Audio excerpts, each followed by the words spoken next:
Buenos días a todos. Soy Joaquín Borrás Blasco, farmacéutico del Hospital de Sagunto y coordinador del Grupo de Trabajo de Enfermedades Inmunomediadas Inflamatorias de la SED. Lo primero es daros la bienvenida a todos a este webinar en el cual vamos a hablar de la evidencia en vida real para los tratamientos para la dermatitis atópica. También agradecer a la SED, al Grupo GTI, por todo el soporte y por toda la ayuda que nos han dado, y así como a Sanofi por su colaboración en el desarrollo de este webinar. La verdad es que yo creo que es un tema muy interesante y como necesitamos saber un poco qué es lo que está pasando en la vida real con estos nuevos tratamientos de dermatitis atópica que tenemos, pues tenemos dos excelentes ponentes. La primera de ellas es la doctora Rosa Romero, del Servicio de Farmacia del Hospital General de Gregorio Marañón. Hola Rosa, buenos días, ¿qué tal? ¿Cómo estás? Hola, buenos días. Buenos días a todos. Pues darte muchas gracias por estar con nosotros. En tu ponencia vas a hablarnos de los datos en vida real, eficiencia y seguridad de los tratamientos. Y como segundo ponente tenemos al doctor José Manuel Carrascosa, jefe de servicio de dermatología del Hospital Universitario Germans Trias y Pujol de Barcelona. Buenos días, José Manuel. ¿Qué tal? Buenos días, un placer.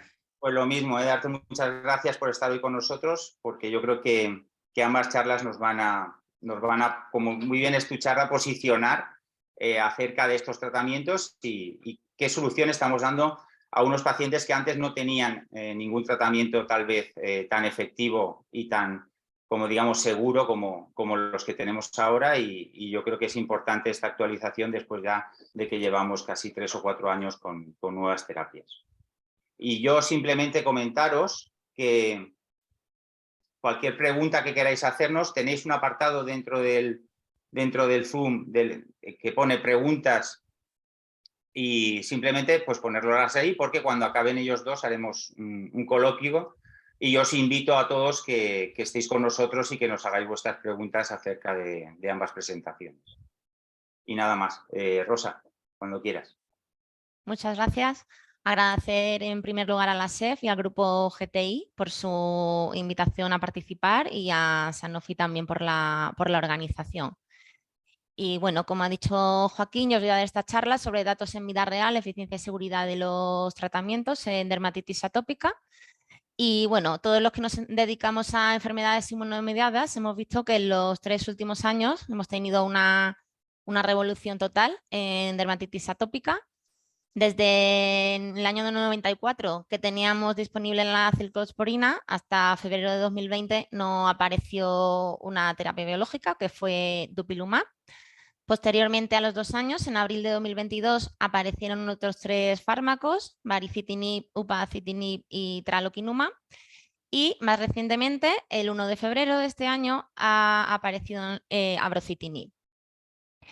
Entonces, en cuanto a la posología de estos fármacos, dupilumab y tralokinumab requieren una dosis de inducción de 600 miligramos, que en el caso de tralokinumab serían 4 inyecciones, en el caso de dupi serían 2.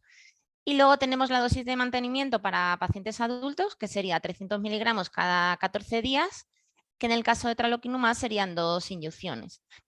Y ya sabemos que dupilumab está financiado desde los 6 años, con lo cual también tenemos esta opción para pacientes pediátricos.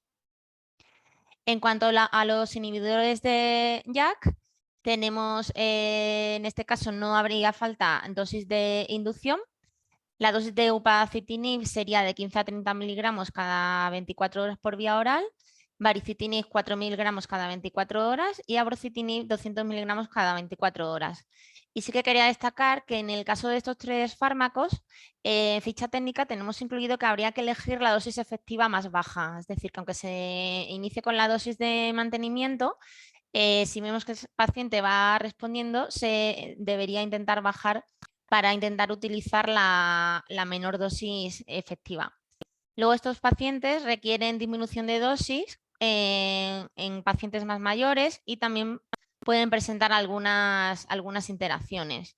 Por ejemplo, abrocitinib pues presenta algunas interacciones con inhibidores del CYP12-19 y requeriría una disminución de dosis. En el caso de aquellos pacientes que estén tratados con antiácidos, como inhibidores de la bomba de protones y antagonistas de los receptores H2, requeriría un aumento de dosis en ese caso.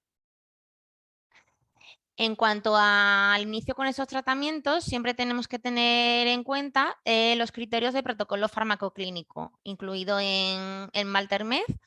Estos criterios del Sistema Nacional de Salud pues serían en pacientes adultos tener un EASI mayor o igual a 21, un PGA mayor o igual a 3, una superficie corporal afectada mayor al 10%, haber utilizado de forma previa medicación tópica y ciclosporina que se haya utilizado de forma previa perdón, o que esté contraindicada. En pacientes pediátricos también tendría que cumplir un EASI mayor a 21 como criterio diagnóstico de la enfermedad y luego medicación tópica previa o ciclosporina previa. Y bueno, ¿qué hacemos con el posicionamiento de estos fármacos? Pues cuando se comercializó Dupilumab, tuvimos un informe de posicionamiento terapéutico en el que se incluían los criterios de financiación del protocolo farmacoclínico y posteriormente, cuando se han ido comercializando el resto de fármacos, pues también se han ido publicando sus informes de posicionamiento de cada uno de ellos. En todos ellos, aquí tenemos el de Tralokinumab, nos concluye que cumpliendo los criterios de financiación, en la selección del tratamiento se deberán considerar criterios de eficiencia. En el caso de upadacitinib y baricitinib, también nos incluye que tenemos que basarnos en criterios de eficiencia. En el último fármaco abrocitinib, de momento estamos esperando el informe de posicionamiento terapéutico que todavía no se ha publicado. Entonces, bueno, nos queda un poco la duda de qué hacer, ¿no?, con estos fármacos. Luego José Manuel en su charla nos va a hablar también de este tema, pero yo os he traído aquí esta comparación indirecta con el cálculo de las NNTs para el EASI 75 en monoterapia a las 16 semanas. Aquí vemos que el fármaco que tiene un número necesario a tratar menor sería el upadacitinib, ya que tiene un NNT de 2, seguido por Dupilumab, que el NNT sería 3, Tralokinumab, que en un ensayo tiene un NNT de 8 y en otro de 5, con lo cual vemos que es el más alto, y luego baricitinib tendría un NT de 6 en un ensayo y de 7 en otro. Con lo cual vemos que, bueno, comparando, por ejemplo, Dupilumab y Tralokinumab, pues vemos que el coste por paciente respondedor sería bastante menor en Dupilumab, a igualdad de precio. Luego tenemos aquí otra comparación indirecta para la misma variable EASI 75, pero en este caso en los ensayos en los que se han combinado estos fármacos con corticoides tópicos.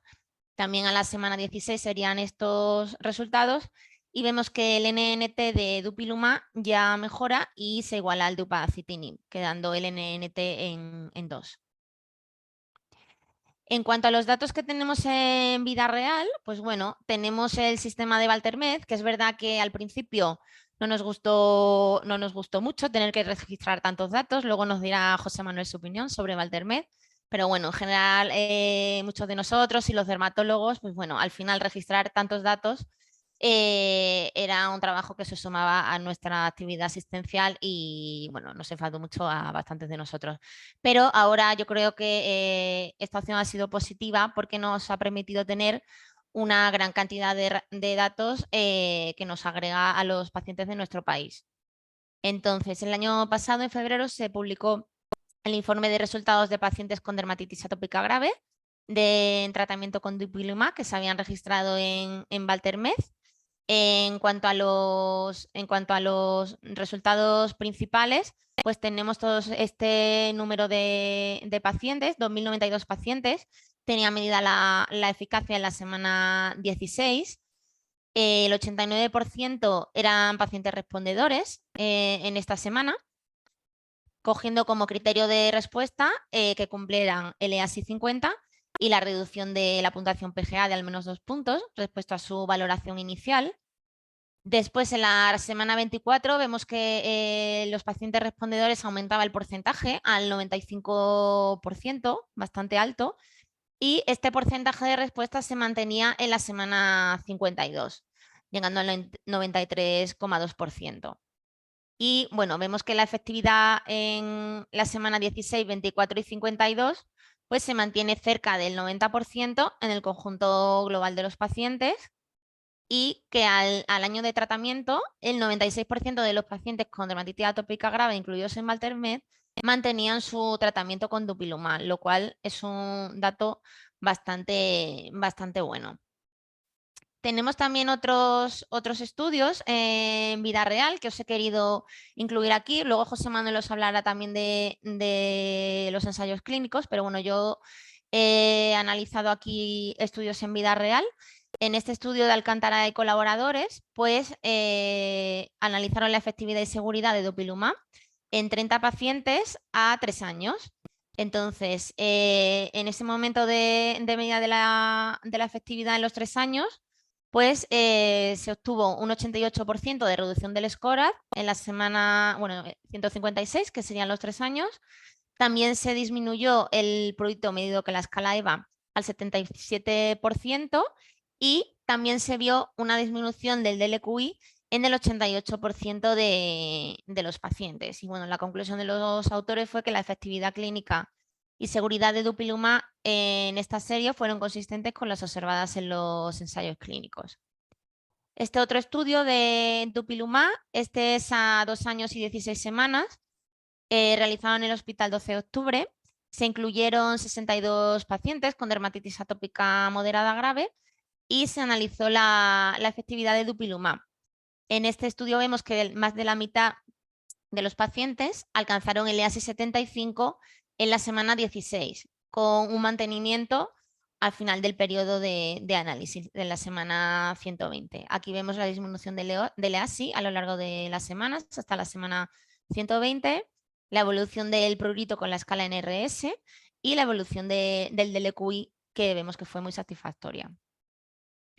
En cuanto a tralokinumab, también tenemos algún estudio de vida real. En este estudio se incluyeron 37 pacientes y se analizaron las medidas de efectividad en la semana 24. 28 pacientes, es decir, el 75%, habían sido tratados previamente con dupilumab o con inhibidores JAK y 7 procedían de ensayo clínico contra tralokinumab.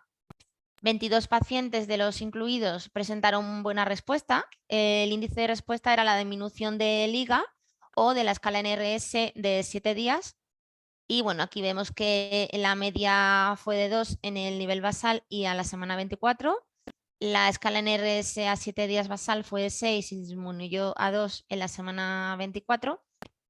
Y los autores referenciaban que en 15 pacientes se suspendió el tratamiento, en 12 debido a un control inadecuado de la dermatitis atópica y 3 debido a efectos adversos.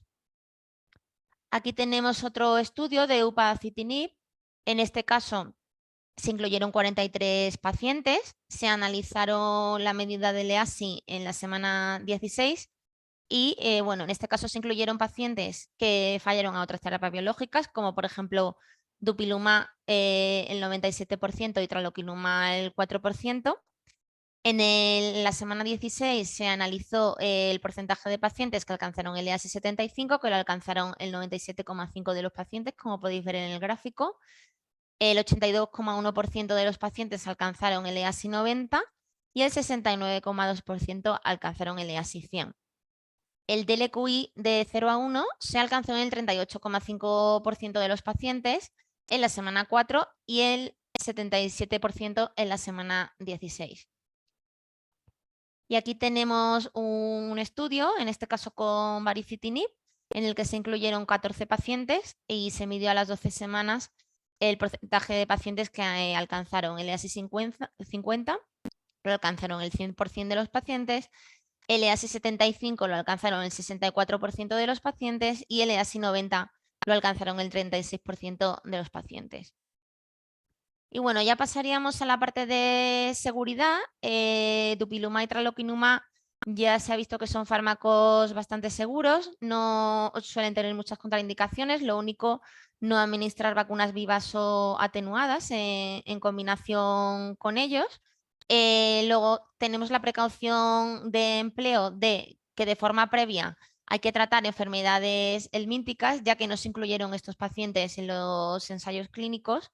Y bueno, tenemos datos limitados, hay algún estudio y alguna publicación en el embarazo, pero bueno, de momento tenemos que seguir actuando con cautela en el embarazo porque los datos son limitados. En el caso de seguridad de dupilumab, en el estudio de Alcántara que os he comentado antes la efectividad, tenemos también resultados de seguridad. El 30% de los pacientes tuvieron conjuntivitis leves y transitorias que se resolvieron en su mayoría con tratamiento tópico o oftálmico. Un paciente sí que tuvo que suspender el tratamiento por conjuntivitis severa. Y otros efectos adversos que se registraron pues fue artritis o edema de miembros superiores en un paciente, eritema facial en un paciente, herpes palpebral o labial en un paciente, eczema palpebral en un paciente y ginecomastia unilateral en otro. Y bueno, os quería comentar, aunque ya parece que hemos superado la pandemia, pero bueno, sí que tenemos esta revisión sistemática y metaanálisis en el que se incluyeron 1.611 pacientes que agregaron datos de 10 estudios, en el que en relación a COVID-19 pues se vio que había habido una prevalencia del COVID del 3,2% de los pacientes tratados con dupilumab y de 65 pacientes que presentaron la infección, 5 fueron hospitalizados, pero todos se recuperaron y no hubo muertes, por lo que vemos que a este nivel dupilumab es un fármaco bastante seguro. En cuanto a tralokinumab, tenemos también el registro de pacientes que tuvieron efectos adversos en el estudio que os comenté antes. Un 24% de los pacientes presentaron conjuntivitis, que se controló con colirios. 2 pacientes tuvieron pérdida de cabello. Uno tuvo alopecia areata, que ya había comenzado anteriormente en el tratamiento con dupilumab y persistió con tralokinumab. Y el otro paciente pues, tuvo un diagnóstico de alopecia androgenética. Un paciente presentó dermatitis leve de cabeza y cuello y 3 pacientes interrumpieron el tratamiento debido a efectos adversos, blefaritis anterior, monoartritis y dolor en la zona de inyección.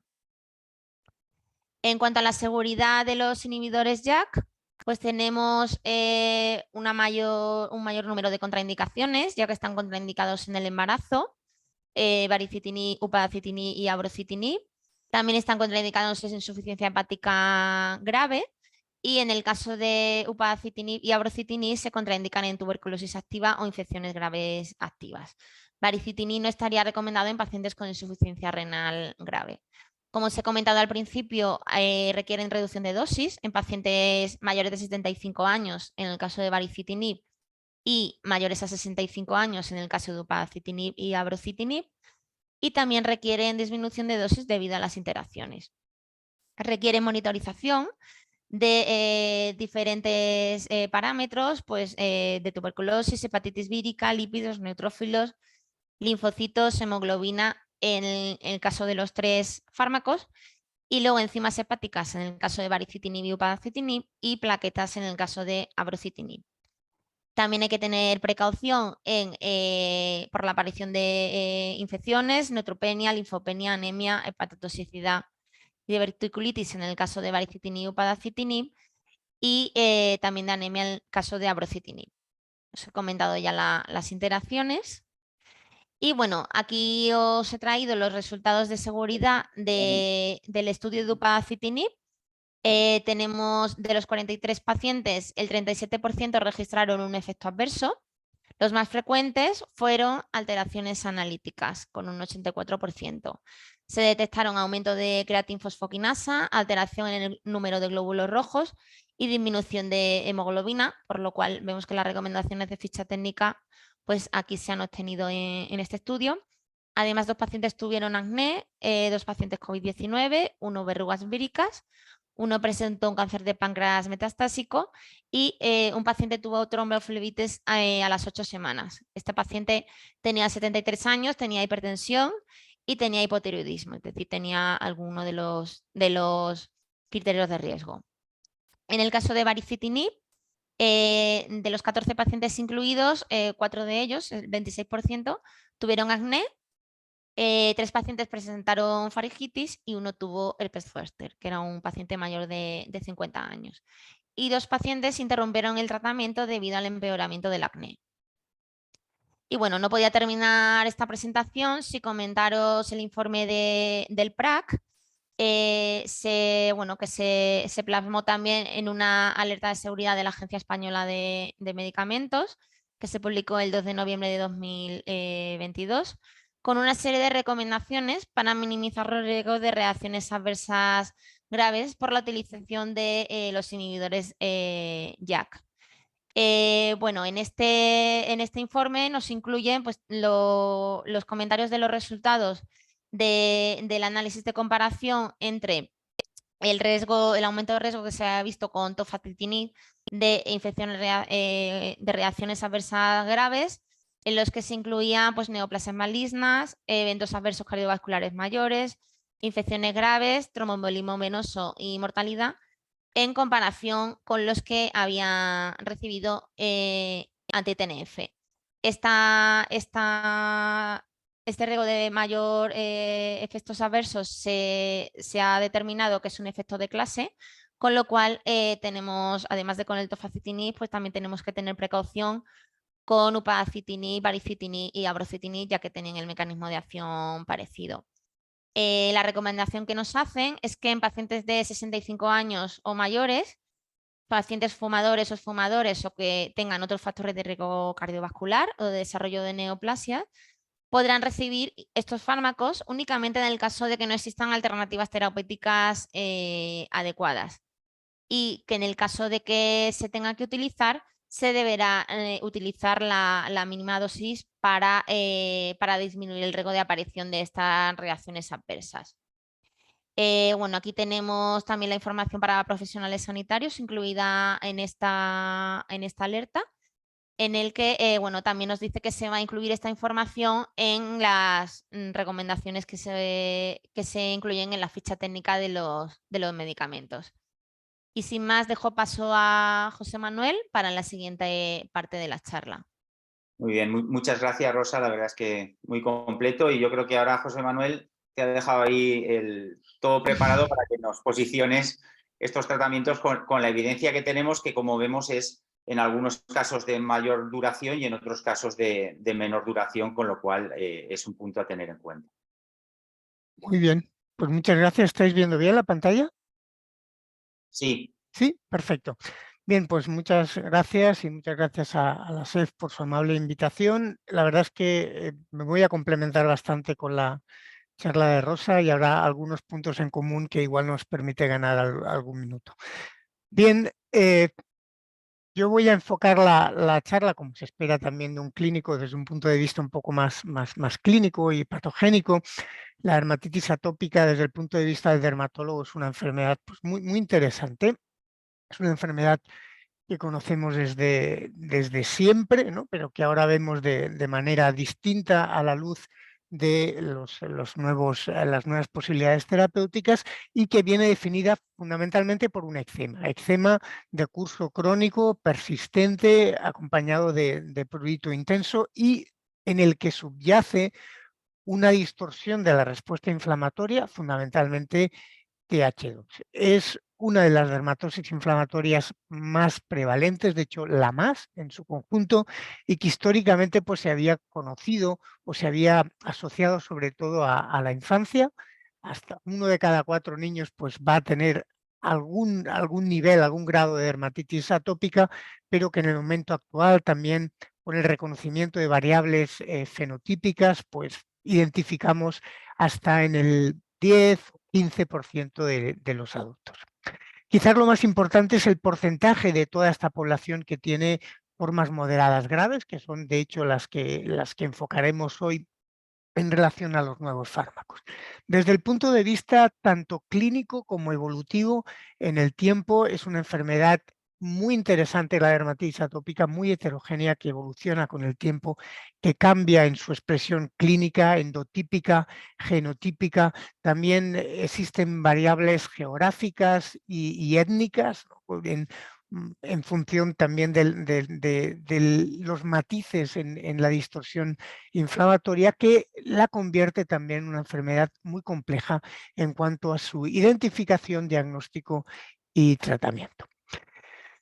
Probablemente la imagen o una de las imágenes pues, más características en la dermatitis atópica infantil es esta, ¿no? La presencia de lesiones eczematosas, más o menos subagudas en la zona de los pliegues. Creo que todos estos rasgos bien pues por formación o incluso por presencia en gente de la familia, pues lo vamos a identificar, y a veces es más difícil identificar las manifestaciones clínicas en el adulto, en el que siempre vamos a tener cierto grado de eczema, eritema, descamación, habitualmente también pues exudación y costras en extensión variables.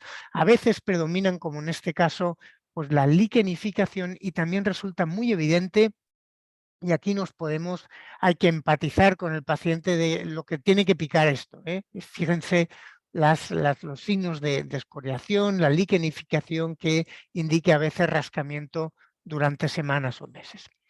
En las formas del adulto es muy característico que haya afectación de las manos, donde es habitual pues, tener este grado de fisuras. Ven aquí, pues el paciente intenta taparlas con tiritas, y pueden imaginarse el impacto en la calidad de vida. Una de las características más propias de la dermatitis atópica y que responden a esta distorsión de la respuesta Th2 es el conjunto de comorbilidades atópicas, y que se expresan en forma de enfermedades de tipo Th2. Quizás pues, una de las más frecuentes es el asma, la rinitis, en menor medida la conjuntivitis alérgica o alergias alimentarias, que van a formar parte muy frecuentemente de la mochila patológica que el paciente pues, tiene que manejar, además de su enfermedad de la piel. Además de esto, la dermatitis atópica es una de las enfermedades cutáneas que se identifica con mayor impacto en la calidad de vida. Pueden imaginarse lo que es pues, estar con prurito pues, todo el día, el impacto en el ritmo del sueño y la repercusión que ello pues, va a tener también en su calidad de vida, en sus expectativas sociales, laborales, personales, y cómo esto determina una cicatriz evolutiva, una cicatriz en cuanto a las perspectivas de lo que el paciente atópico pudo llegar a ser, y muchas veces pues no lo ha llegado a ser, quizás hasta ahora. Ahora estamos en un cambio de paradigma. Esta es la última versión de las guías, las recomendaciones de la Academia Europea de Dermatología y Venerología, que las va renovando de forma periódica y que posiciona los distintos tratamientos en función de la gravedad, y los posiciona como en escaloncitos, cosa que particularmente a los clínicos no nos gusta demasiado, ¿no? Porque la dermatitis atópica es una enfermedad que va variando con el tiempo, y a veces pues tenemos que movernos, ¿no? de formas moderadas a graves. En las formas leves y moderadas vamos a tener fundamentalmente tratamientos tópicos, emolientes, añadiremos fototerapia en las formas moderadas, y en las formas moderadas graves, pues ven aquí en el escalón superior como de los tratamientos convencionales que hemos usado durante décadas, únicamente ciclosporina tiene la suficiente evidencia como para ser un fármaco aprobado para esta enfermedad. Azatioprina, metotrexato y otros tienen un nivel de evidencia muy bajo y presumiblemente se van a dejar de usar en la mayoría de pacientes. Y al mismo nivel que ciclosporina, pues tenemos todos los nuevos fármacos que nos comentaba Rosa, anticuerpos monoclonales, dupilumab, tralokinumab, y los inhibidores de JAK, baricitinib, upadacitinib y ahora abrocitinib. En el niño hay algunos matices, porque ciclosporina solo está aprobada por encima de los 16 años, es un matiz importante, y también hay diferencias en cuanto a las edades e indicaciones. Tenemos únicamente dupilumab por encima de los 6 años, aunque hay experiencia hasta prácticamente en recién nacidos, y upadacitinib en adolescentes por encima de los 12 años. El resto de tratamientos innovadores de momento no están aprobados. No es el objetivo de esta charla el profundizar en patogénesis, pero sí recordar que desde el punto de vista de dianas terapéuticas en dermatitis atópica tenemos dos grandes dianas terapéuticas. Una, la función barrera, que de forma directa o indirectamente también tiene que ver con esta distorsión Th2, y la profunda alteración del sistema inmunológico que se inicia con una distorsión de la inmunidad innata, pero que tiene su centro, tiene su sala de máquinas en la respuesta TH2, donde tenemos interleuquinas como la interleuquina 4 y 13, que de alguna manera son las que regulan toda esta distorsión, esta respuesta inflamatorias, y abren y condicionan pues otras interleuquinas, otras respuestas como la interleuquina 5 en eosinófilos, la 31 en el prurito, o la respuesta más adaptativa, las interleuquinas 17 y 22. Como les decía, interleuquina 4 y 13 son las citocinas claves en esta respuesta inflamatoria de la dermatitis atópica.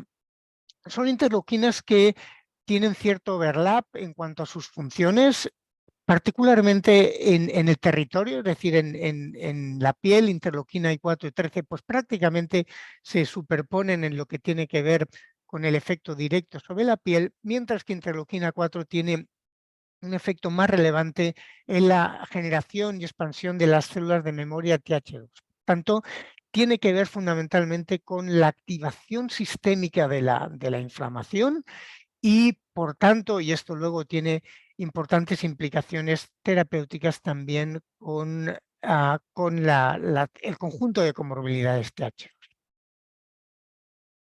Aquí, y frente a estas moléculas, van dirigidos fundamentalmente el grupo de los anticuerpos monoclonales que tenemos actuales en desarrollo, dupilumab, que es un inhibidor del receptor alfa compartido por interleuquina 4-13, por tanto va a inhibir la acción de estas dos interleuquinas, mientras que tralokinumab y lebrikizumab, que vendrá posteriormente, lo hacen únicamente frente a interleuquina 13.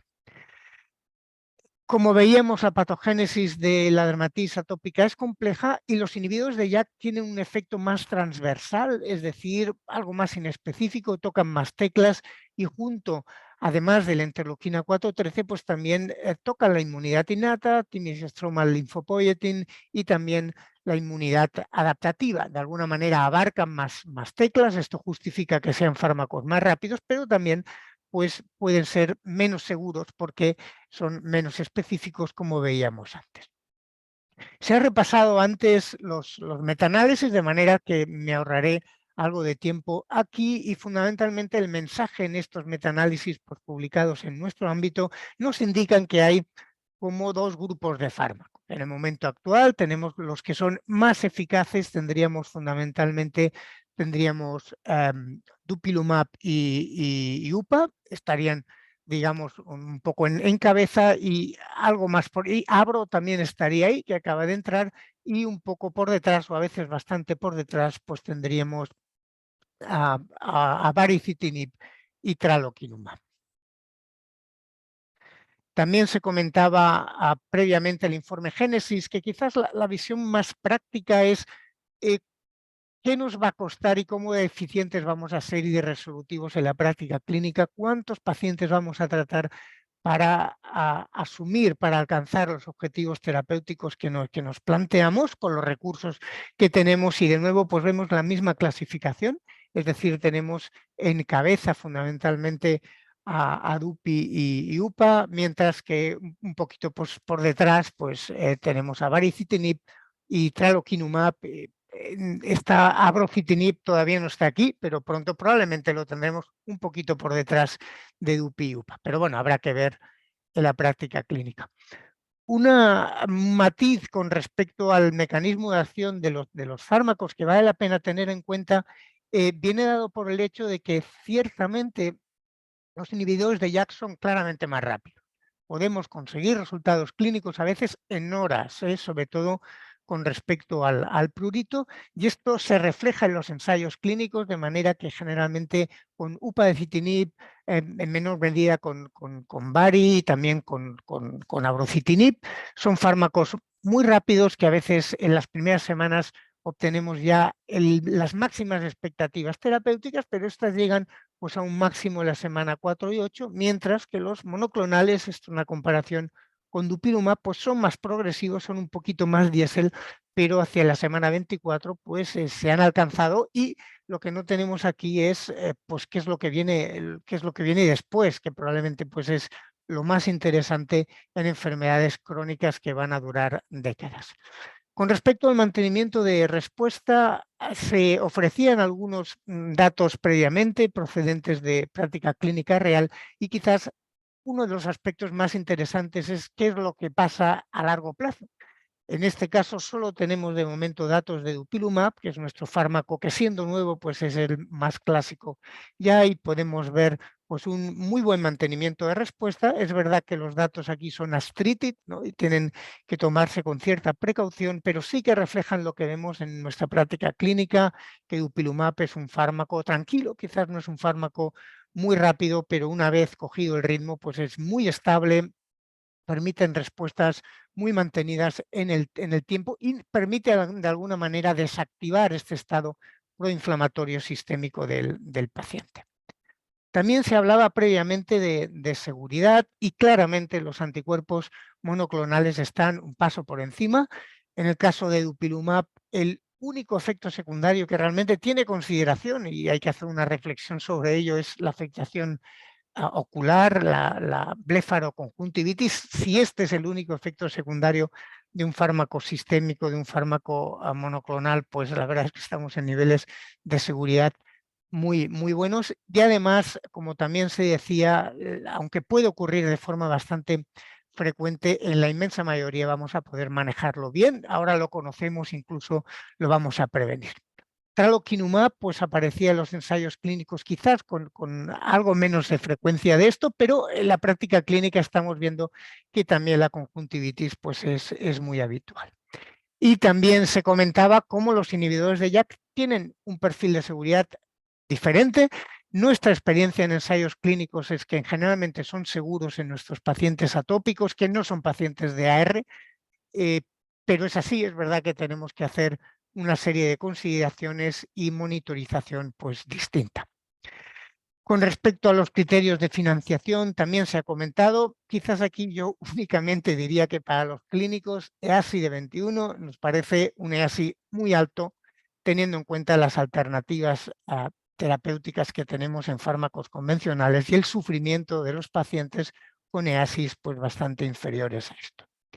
Y también, pues, la charla de Rosa me permite ahorrar algunos segundos con respecto a este posicionamiento de la Agencia Española del Medicamento, que no es más que un posicionamiento trasladado de la EMA y que condiciona en determinados colectivos pues, el uso de los JAKs. Y que de hecho pues, se ha trasladado a las distintas comunidades autónomas y que priorizan, aunque en principio podemos usar lo que consideremos que el paciente pues, prioriza en general los anticuerpos monoclonales como primera elección. Y aquí, pues para acabar, reflexionar con ciertos matices con respecto a las diferentes indicaciones, edades de inicio y particularmente en aquellos pacientes con comorbilidades TH2, que hemos visto que son frecuentes en los pacientes atópicos. Hoy por hoy, Dupilumab es el único fármaco que sea capaz de cubrirlas todas, de manera que es el fármaco en el que pensamos cuando estas comorbilidades TH2 pues, tienen un peso relevante en el curso de la enfermedad. Muy bien, pues creo que en tiempo acabo aquí con mi equipo y nada, dispuestos a si hay algún tiempo para preguntas. Muchas gracias, José Manuel, por la presentación. La verdad es que yo creo que ha sido muy complementaria a la de Rosa, que es lo que queríamos un poco, pues a partir de ahí ya es ver vuestras preguntas. Y sí que tenemos varias preguntas que muchas de ellas son un poco para los dos. Por ejemplo, María Ángeles González de La Paz nos hace dos preguntas. Primero, os da las gracias por vuestras ponencias y comenta una primera pregunta es si tenéis experiencia con el uso de biológico más inhibidor del JAK, por ejemplo, Dupilumab y Upadacitinib. Y en caso afirmativo, ¿qué resultados habéis tenido? ¿Empiezo yo? Bien, particularmente en dermatitis atópica no. De hecho, una de las cuestiones, sobre todo con los JAKs, es de qué manera lo vamos a combinar, ¿no? Sí que tenemos cierta experiencia de reumatología, lo combinan mucho con metotrexato. Tenemos cierta experiencia en las combinadas de psoriasis artritis en cuanto a las combinaciones de ambos, pero en dermatitis atópica no. Teóricamente se podría hacer, al menos pues, particularmente los monoclonales no nos dan miedo las combinaciones, pero no tengo experiencia personal en ello. En nuestro caso en el Marañón tampoco hemos tenido ningún caso. Cuando ha fallado algún tratamiento se ha cambiado y por ahora podemos decir que los pacientes responden. Entonces, no, pues como dice José Manuel, sí que tenemos en psoriasis, en otras patologías, en digestivo también tenemos alguno, pero en dermatitis atópica no, esta combinación no la hemos usado nunca. Muy bien. Y también otra pregunta que nos hace María Ángeles es acerca de si habéis detectado la aparición de artritis con el uso de Dupilumab en algunos pacientes. En vida real sí que se han descrito algunos. Nosotros no, en nuestra serie hay algún caso reportado en la literatura, podía tener que ver con el viraje inmunológico que algunos pacientes hacen hacia Th1, ¿no? Y hay algunos también cuadros psoriasiformes, es decir, pacientes genéticamente predispuestos, esto podía ocurrir. De todas maneras, hasta donde yo sé, esto es muy, muy excepcional. Tenemos miles y miles de pacientes tratados en todo el mundo desde hace años, ¿no? Con Dupi. Y bueno, al final aparece de todo, ¿no? Pero no creo que sea algo especialmente, que vaya a ser especialmente frecuente. Nosotros particularmente de esto no tenemos ningún caso. Nosotros tampoco, lo he incluido como efecto adverso en un paciente en uno de los estudios en vida real, pero no tampoco en nuestra experiencia personal hemos tenido ninguno. Pues como siguen preguntando, pues la verdad es que os lo agradecemos. Cecilia Mariño Fernández hace una pregunta que te la dirige a ti, Rosa, acerca de si en estos estudios de calidad de vida, de vida real, perdón, se han registrado, ¿no?, la calidad de vida, si en alguno de ellos aparece algún dato. Sí, estaba registrado en uno de los estudios de Dupilumab con una disminución del LQI del 88% en la semana, vamos, a 3 años. Sí, hubo una disminución desde el nivel basal.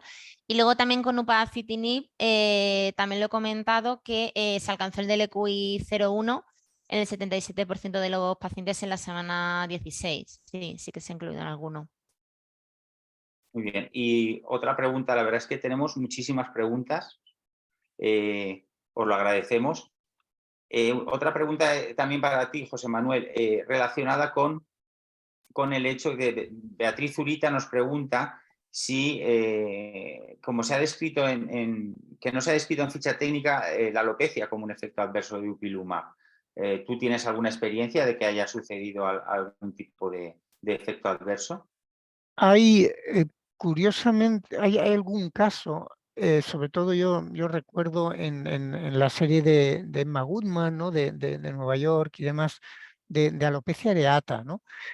Que podría ser incluso pues, un efecto paradójico, ¿no? Porque de hecho aquí pues hay a veces guerras de Th1 y Th2, ¿no?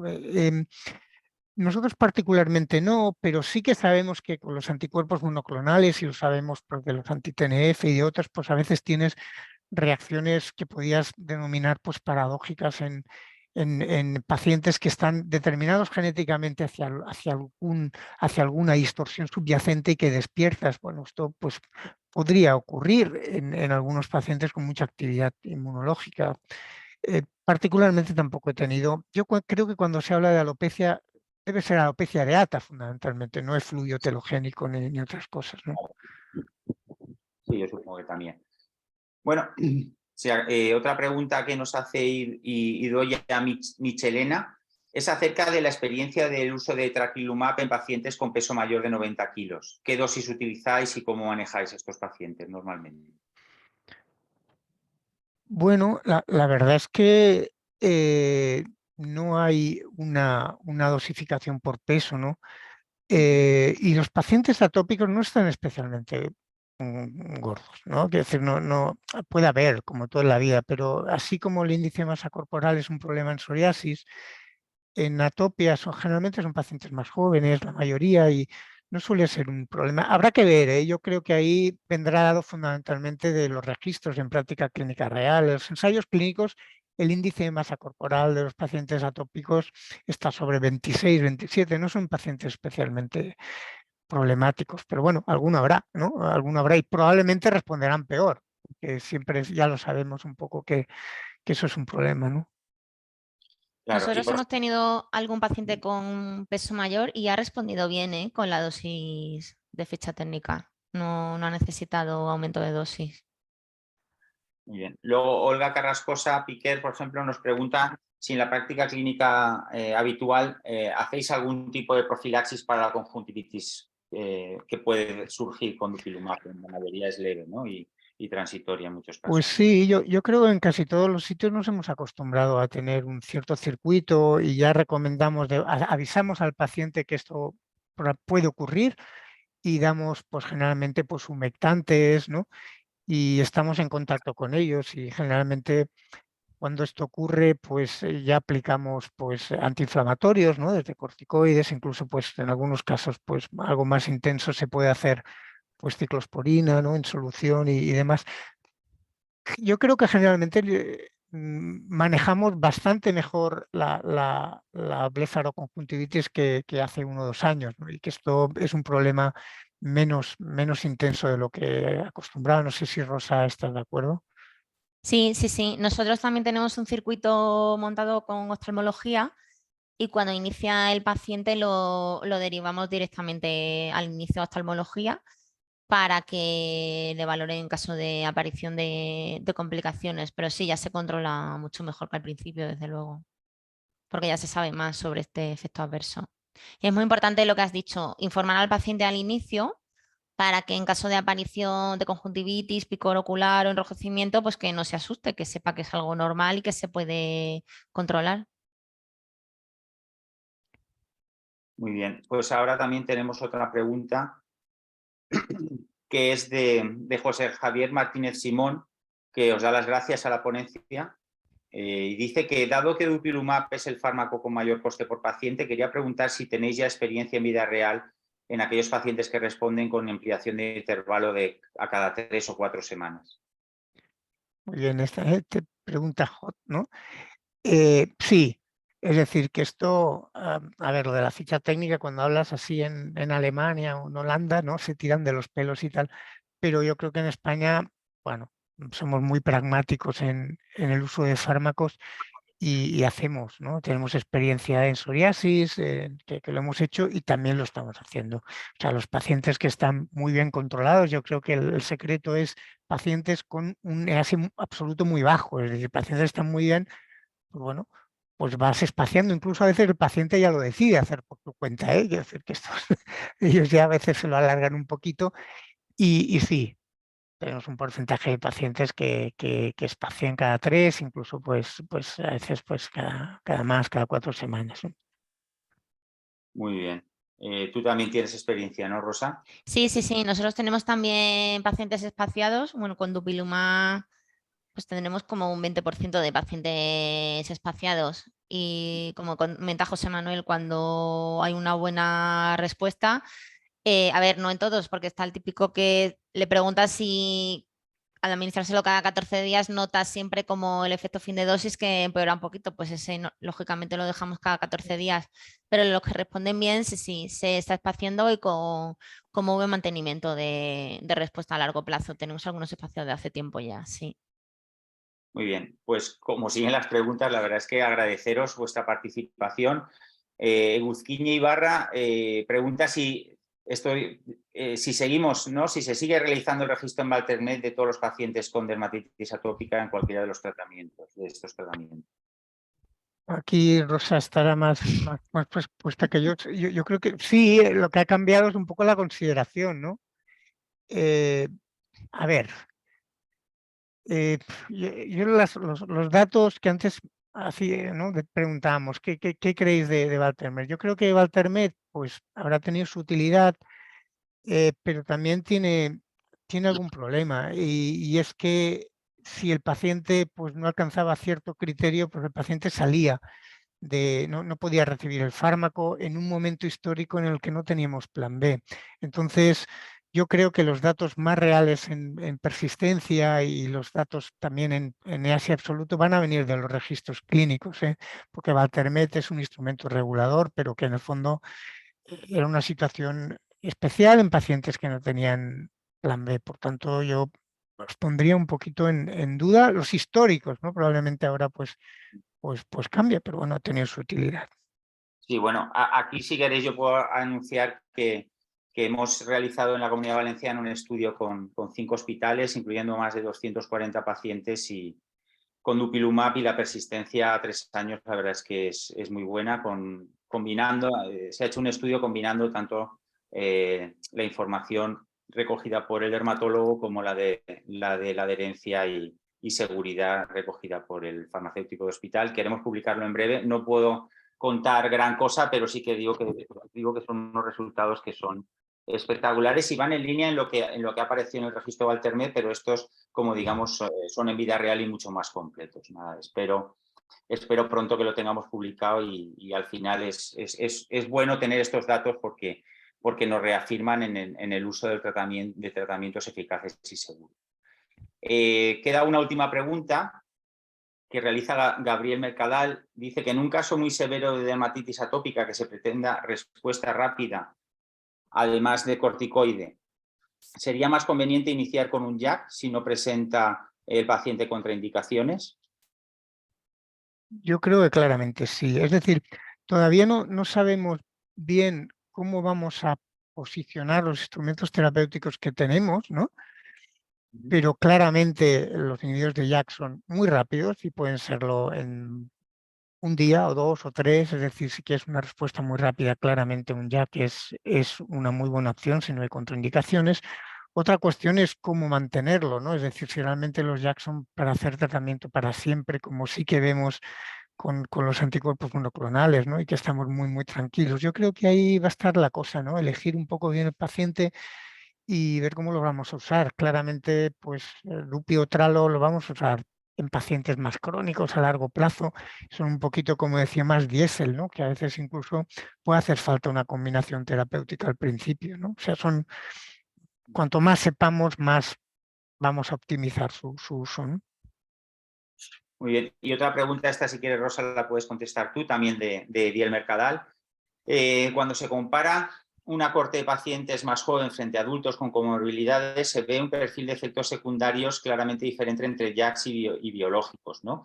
¿Debería esto modificar el posicionamiento? Claro, hombre, en principio para pacientes más mayores, yo creo, no sé José Manuel qué opina, estaría más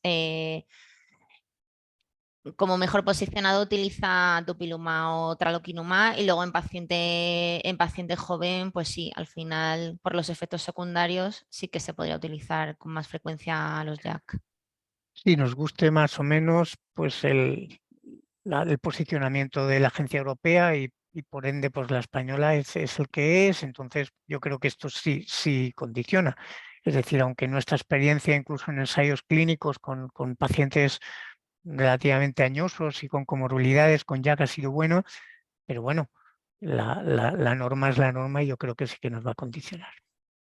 Yo, si me permitís añadir algo aquí, yo creo que el hecho del trabajo conjunto que estamos haciendo, ¿no?, con dermatología desde farmacia hospitalaria puede ser muy bueno con esta seguridad, ya que el paciente acude normalmente a la consulta o se le hace telefarmacia cada 2 o 3 meses, y entonces en muchos casos lo vemos más veces que incluso vosotros en la consulta cuando el paciente está estable, y ahí se puede hacer un buen feedback acerca de la farmacovigilancia, y creo que debemos de trabajar en ese aspecto más. Cuando, a ver, no podemos negar que hay unas notas y hay una evidencia y hay unas recomendaciones que debemos de tener en cuenta, ¿no? Porque yo también te pregunto, ¿cómo monitorizas la seguridad de los fármacos? ¿Te ha cambiado con la nota de la agencia o sigues más o menos manteniendo la misma monitorización con los 2 grupos de tratamientos, tanto JAKs como biológicos? Bien, nosotros tenemos un preconfigurado que de hecho le hacemos a todo el mundo a priori, si tenemos tiempo, ¿no? A veces no, a veces sí que tienes que correr. ¿Por qué? Porque tú cuando empiezas un tratamiento, y esto yo creo que es lo mismo que hacemos en psoriasis o en otras enfermedades, no sabes a dónde vas a llegar. Es decir, no sabes si a medio camino vas a tener que cambiar porque hay una exacerbación, una falta de respuesta. De manera que para ser ágiles, ¿no? Tienes el paciente, al menos nosotros lo hacemos así, tienes un preconfigurado, ya sabes dónde estás, ¿no? Qué perfil de paciente tienes y a partir de ahí, pues corres, ¿no? ¿Hay algún perfil muy específico de pacientes que dicen, no, a este le voy a dar anticuerpos monoclonales?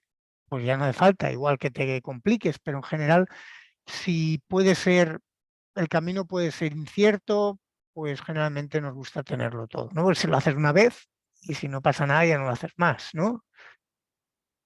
Muy bien. Y ya yo creo que para finalizar, si quieres, una última pregunta para Rosa, un poco, debemos de incluir, como hemos incluido en la psoriasis, la persistencia, y probablemente mi pregunta es, Rosa, la persistencia general, ¿no? Deberíamos de incluir la persistencia por línea de tratamiento, ¿no? Porque no es lo mismo el paciente naïf que el paciente refractario, y yo creo que con estos valores de persistencia también nos puede determinar el valor de cada uno de los grupos de fármaco, ¿no? Y yo creo que eso sería un área interesante y que igual... José Manuel, yo te lanzo el guante para que trabajemos juntos en algún estudio o en alguna posibilidad de poder determinar la persistencia general de todos los tratamientos, no solo uno, sino de todos ellos para poder tener evidencia en vida real y de esa manera pues saber cuáles son los mejores o si son todos los mejores o en qué determinado tipo de paciente deberíamos de usar un tratamiento u otro.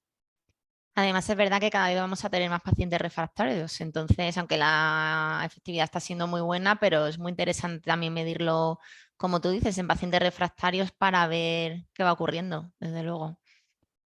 Sí, sí, sin duda. Yo creo, además, Joaquín y Rosa, que no sé, nuestra percepción como clínicos, que desde estos últimos años, ¿no? Desde farmacia hospitalaria, pues tenéis una visión como más clínica, más con nosotros, y que creo que eso va bien para todo, va bien para el paciente, nos permite ver las cosas desde perspectivas diferentes, complementarias, y de alguna manera cuando tenéis el paciente cerca, pues también nos entendéis más, ¿no? A veces en algunas peticiones, ¿no? En algunos procedimientos. Por tanto, yo creo que al final pues es bueno para nuestro objetivo, ¿no? Que es que los pacientes tengan tratamientos eficientes, pero también acceso a los eficaces. Muy bien.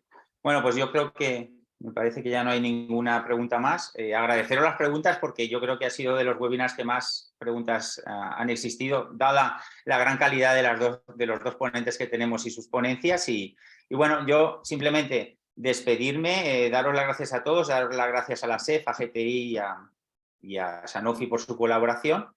Y bueno, yo creo que esto es un punto y seguido dada la buena respuesta y porque tenemos mucha evidencia que ver y estas últimas preguntas nos indican que tenemos un futuro para trabajar conjunto con los servicios de dermatología como hacemos en el día a día, pero de una manera coordinada desde GTI y AEDV. Yo creo que debemos de seguir trabajando como lo estamos haciendo, ¿no? Con la psoriasis. Y nada más, muchísimas gracias. Muchas gracias. Gracias a vosotros. Adiós. Adiós.